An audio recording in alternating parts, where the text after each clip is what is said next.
Hey, what's up, Facebook? Dr. Sean J. Harris here, and Tara's with me. Want to talk to y'all. I just got off the phone with a very dear friend of mine, and you guys know that we're always talking about legacy and being able to create generational wealth, being able to have your affairs in order, having a private family banking system. But I saw a buddy of mine. We've been friends now for 15 plus years. And he's one of those guys that sometimes he's on social media, sometimes he's not. So he popped back up on the scene, and I just hit him up and said, "Hey, bro, where you been? I hadn't seen you in a while." And he didn't respond right then. And then I noticed later on that day, this was yesterday, later on in the day, I saw he started posting pictures. And I read the caption, and his wife had passed.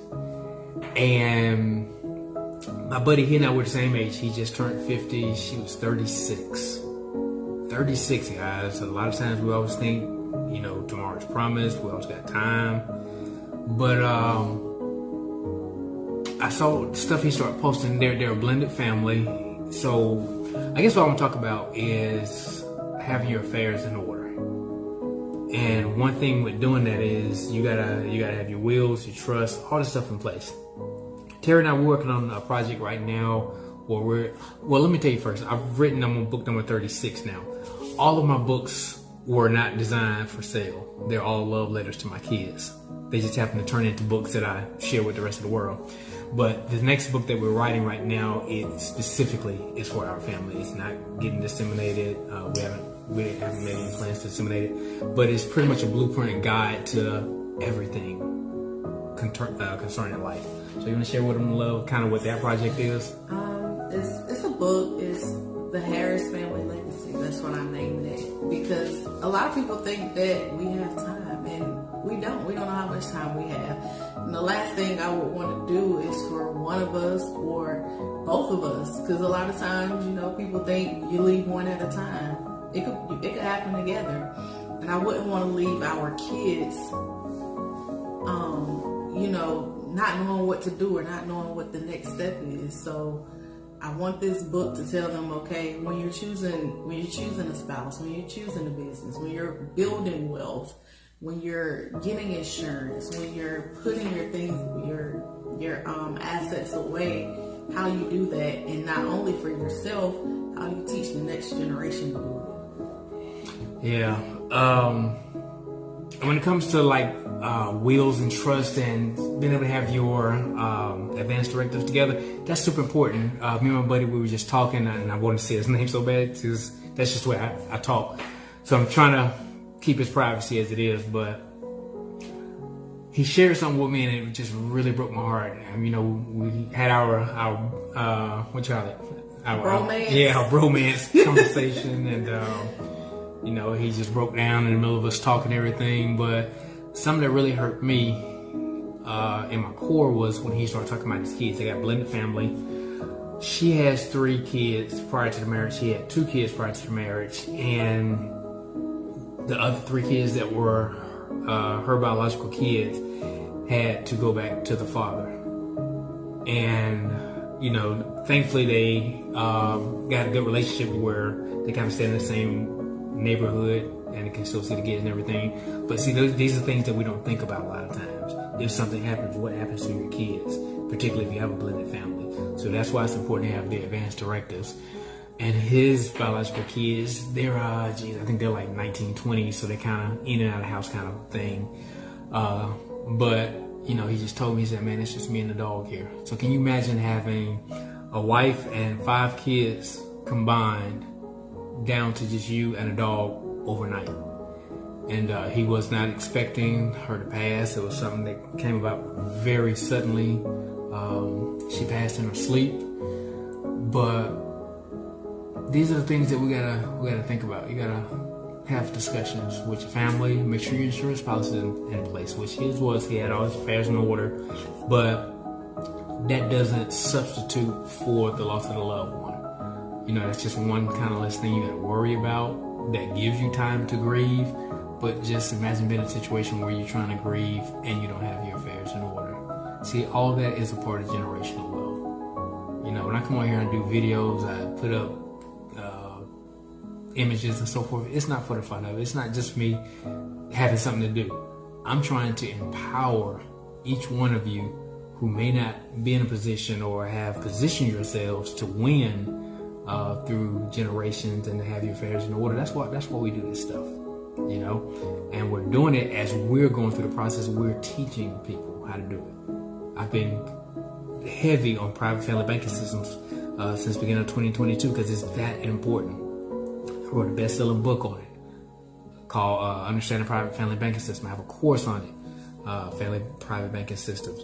It's something that is not taught in schools. It's not taught in our culture that looks like us in particular, but other cultures are dominating and using that tool as a resource to create wealth and to be able to maneuver your money differently and to be able to accumulate and build wealth for subsequent generations. Because it doesn't take 2 and 3 generations to build wealth. You can do that in 1 generation.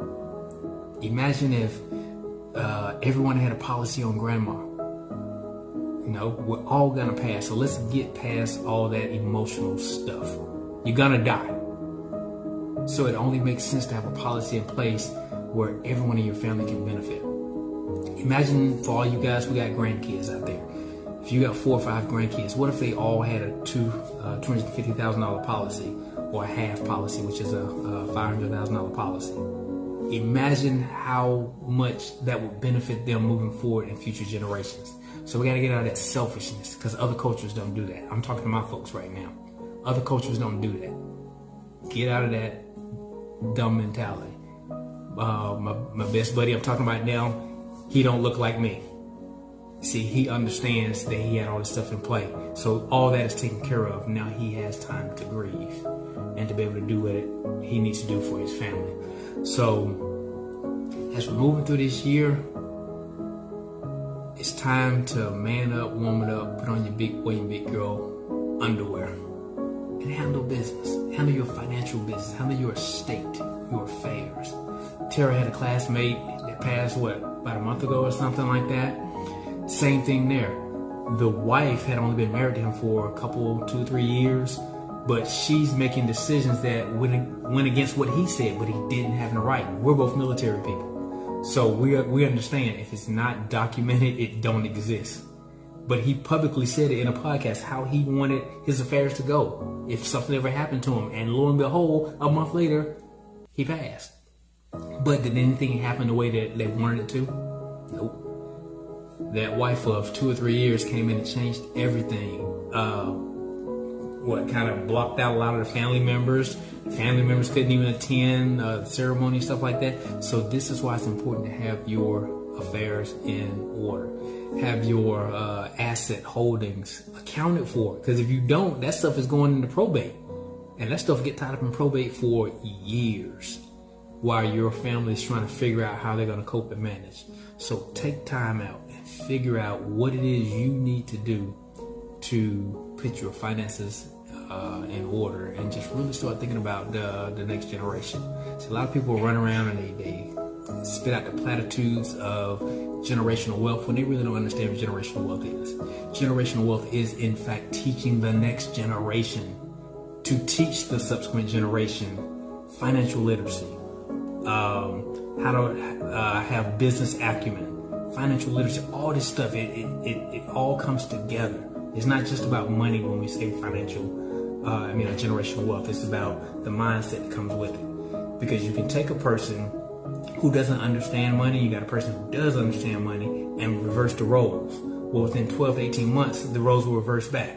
The person who didn't have the money mindset will end up back where they were. And the person who you took all their money from them, they'll end up back in the same financial strong place in which they were before the transaction took place. So it's all about mindset. Anything you want to say, dear, as we close out? You don't have all day.